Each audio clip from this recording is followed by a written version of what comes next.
Hello student, आज हम इस क्लास में एमजेएसयू बीकानेर के बीएससी सेमेस्टर फर्स्ट के पेपर मैथ फर्स्ट के मोस्ट इम्पोर्टेंट क्वेश्चंस के बारे में डिस्कस करते हैं। तो स्टूडेंट, आज हम बात करेंगे ग्रुप थ्योरी से रिलेटेड कुछ मोस्ट इम्पोर्टेंट क्वेश्चंस के बारे में जो मल्टीपल चॉइस क्वेश्चन टाइप में हमें क्वेश्चन दिए हुए हैं, तो उनको किस प्रकार हम हल करेंगे। तो आज का अपना टॉपिक है स्टूडेंट कि जो आइडेंटिटी एलिमेंट होता है ग्रुप का वो किस प्रकार फाइंड आउट किया जाता है। तो हमें क्वेश्चन देखो किस प्रकार दिया जाएगा। तो हम बात करते हैं स्टूडेंट क्वेश्चन संख्या 9।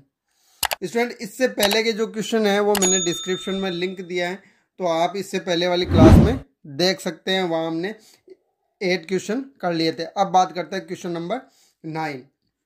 तो क्या है, देखो, एक समूह ग्रुप जी स्टार जहाँ स्टार संक्रिया परिभाषित है A star B equal to A plus B plus 1 का तत्समक अवयव है। यानी कि ये हमारे पास ग्रुप है, उसमें संक्रिया इस प्रकार परिभाषित है। तो हमें यहाँ पे एक फाइंड आउट करना है। तो देखो, ऑप्शन दिए गए हैं 0, बी ऑप्शन दिया गया 1, सी ऑप्शन दिया गया -1, डी ऑप्शन दिया गया -2 एंड ई ऑप्शन दिया गया अनुत्तरित पर्सन। यानी कि हमें इसका आंसर नहीं देना। तो यहाँ से देखो किस प्रकार फाइंड आउट करेंगे।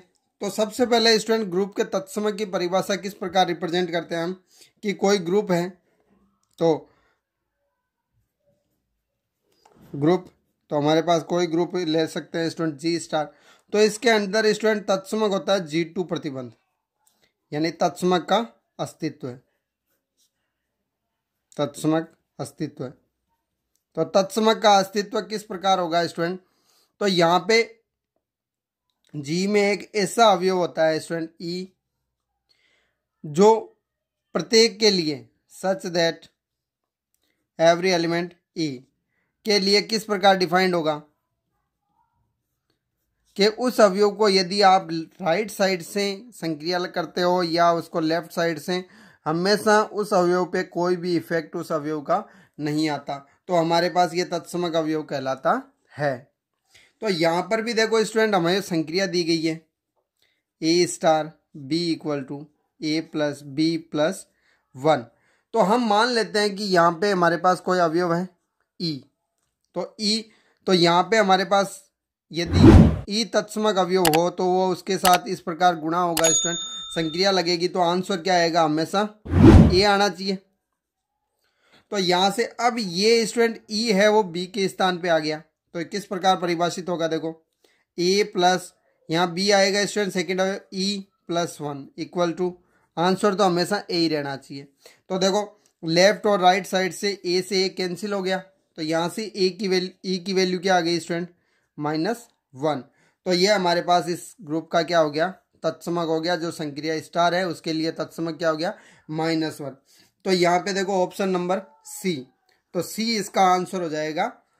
ई की जो वैल्यू आई है -1, यानी कि इस ग्रुप का तत्समक क्या होगा, -1। इसी प्रकार हम नेक्स्ट क्वेश्चन की बात करते हैं, क्वेश्चन नंबर 10। देखो स्टूडेंट, क्वेश्चन नंबर 10 हमें क्या दिया गया, सभी धन परिमेय संख्याओं के समुच्चय Q प्लस में परिभाषित संक्रिया। तो इसमें भी देखो एक स्टार संक्रिया परिभाषित की गई है A star B equal to A plus B minus A B. तो समूह का अस्तित्व तत्समक अवयव है। तो यहाँ पर भी स्टूडेंट तत्समक अवयव है। तो हम मान लेंगे किस प्रकार संक्रिया परिभाषित है ए स्टार बी, यानी कि A plus B minus A B. Student यह ध्यान रखें। तो यहाँ पे हम कोई अवयव लेते हैं, तत्समक अवयव हो यदि ई, तो यहाँ पे किस प्रकार परिभाषित, ए स्टार ई इक्वल टू ई।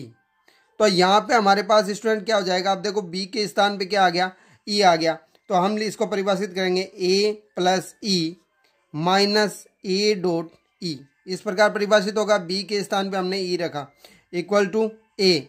तो यहाँ से देखो ए से एक कैंसिल हो गया। तो हमारे पास आ गया student E minus A dot E equal to 0। तो यहाँ से हमें ई की वैल्यू निकालनी है, यानी कि ई कॉमन लिया, 1 माइनस ए इक्वल टू 0। तो यहाँ ई की वैल्यू क्या आ जाएगी स्टूडेंट, 0/1 माइनस ए। 0 में किसी का भी भाग दो हमेशा क्या आता है, 0 आता है। तो यहाँ से इसका तत्समक क्या आ गया स्टूडेंट, इस ग्रुप का Q प्लस जो हमें परिभाषित संक्रिया दी गई है, इस संक्रिया के लिए तत्समक क्या हो जाएगा, ए ऑप्शन हो जाएगा। यानी कि हमें 0 इसका तत्समक आ जाएगा। फिर बात करते हैं स्टूडेंट इसी प्रकार नेक्स्ट क्वेश्चन नंबर 11। तो ये भी देखो हमें क्या दिया गया है, यदि Q प्लस धनात्मक परिमेय संख्या का समुच्चय है और स्टार एक द्विचर संक्रिया है, निम्न प्रकार परिभाषित है A star B equal to AB/2। तो हमारे पास एक समुच्चय है Q प्लस और स्टार। अब स्टूडेंट Q प्लस है, इसका मतलब इसमें सभी पॉजिटिव संख्याएं हैं। तो यहाँ पे परिभाषित संक्रिया क्या है, A star B equal to A.B/2।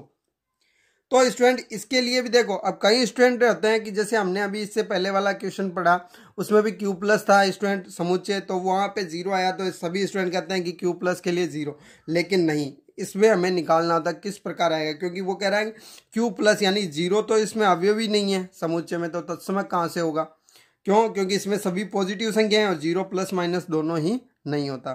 तो इसके लिए फिर हम तत्समक कोई एक अवयव लेंगे, जी Q प्लस में अवयव है। अब यानी कि इसकी वैल्यू आनी चाहिए, तो वैल्यू किस प्रकार आएगी, हम ए के साथ मल्टीप्लाई करते हैं इसको या संक्रिया लगाते हैं ई के अवयव की, तो आंसर हमेशा क्या आएगा, ए आएगा। अब बी के स्थान पे स्टूडेंट हमारे पास क्या है, ई, तो यह किस प्रकार परिभाषित होगा, A.E/2 इक्वल टू ए। तो यहाँ से देखो स्टूडेंट ए से ए डिवाइड होगा, तो हमारे पास क्या आ गया, E/2 और एक के वैल्यू A/A यानी कि 1। तो यहाँ से ई का मान क्या आ जाएगा स्टूडेंट, 2। तो यहाँ से इस ग्रुप के लिए Q प्लस जो समुच्चय है उसके समूह होने पे जो संक्रिया लागू होती है उसका तत्समक क्या हो गया, A इक्वल टू 2। तो यहाँ से इसका ऑप्शन कौन सा हो जाएगा स्टूडेंट, A में 2 दिया गया, B 1/2, C 0 and D 2/A और E अनुत्तरित पर्सन। तो यहाँ पे इसका आंसर हो जाएगा A। तो इसका फर्स्ट ऑप्शन A करेक्ट होगा, तो हम इसका आंसर 2 लिखेंगे स्टूडेंट। अब बात करते हैं नेक्स्ट क्वेश्चन। तो स्टूडेंट देखो एक क्वेश्चन और दिया गया है, वो भी तत्समक से रिलेटेड है, तो आप इसे भी सॉल्व कर सकते हैं। आप देखो खुद ट्राई करके देखो, तो इसके अकॉर्डिंग क्या हो जाएगा, ये Q प्लस है और उसमें संक्रिया परिभाषित की गई है A star B equal to AB/3। तो यहाँ पे स्टूडेंट हम एक अवयव ले लेंगे Q प्लस, तो इसके अकॉर्डिंग क्या हो जाएगा, A स्टार E। तो आंसर हमेशा क्या आना चाहिए, तत्समक है E तो ए आना चाहिए, तो यहाँ पे हो जाएगा A.E/3 इक्वल टू ए। जब इसे सोल्व करेंगे स्टूडेंट तो E/3 इक्वल टू A/A यानी कि 1।